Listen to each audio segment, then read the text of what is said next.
आज नांदेड शहर व जिल्हा काँग्रेस कमिटीच्या आपल्या ऑफिसमध्ये आज जी पत्रकार परिषद आयोजित करण्यात आलेली आहे त्याचं विशेष कारण असं आहे की येणाऱ्या 28 तारखेला नांदेडमध्ये महाराष्ट्र प्रदेश काँग्रेस कमिटीचे प्रदेशाध्यक्ष सन्माननीय हर्षवर्धन भाऊ सपकाळ साहेब यांच्या नेतृत्वाखाली जय जवान जय किसान रॅली काँग्रेस कमिटीच्या वतीने काढण्यात येणार आहे। याच्यामध्ये भारतीय सैन्याचं मनोबल वाढवण्यासाठी तिरंगा रॅली असेल आणि त्याचबरोबर शेतकऱ्यांचे विविध प्रश्न त्या ठिकाणी मांडणी किसान रॅली असेल।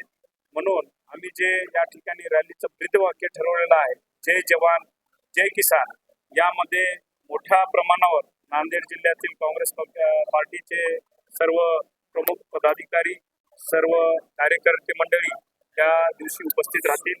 नांदेड जिल्हा काँग्रेस पार्टीच्या बाहेर मोठी त्या ठिकाणी हर्षवर्धन भाऊ सपकाळ सर्वांना मार्गदर्शन करतील, सभा होईल आणि त्यानंतर त्या ठिकाणी रॅलीमध्ये ट्रॅक्टर असतील, जवानाच्या देशामध्ये काही युवक असतील आणि सर्व मंडळी त्या ठिकाणी कलेक्टर ऑफिस पर्यंत रॅली जाईल आणि कलेक्टर साहेबांना त्या ठिकाणी निवेदन दिल्यानंतर रॅलीचा समारोप त्या ठिकाणी।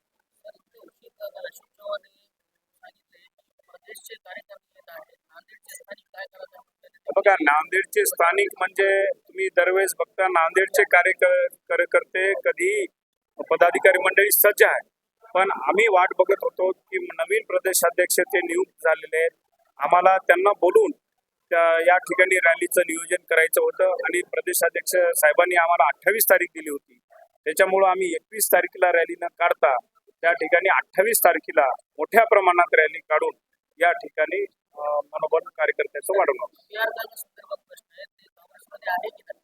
नाही, सध्या तरी BR काका काँग्रेसमध्ये दिसत नाहीयेत, पण येणाऱ्या 26 तारखेच्या नंतर आपल्याला कळेल की BR काका काँग्रेसमध्ये आहेत का तिकडे।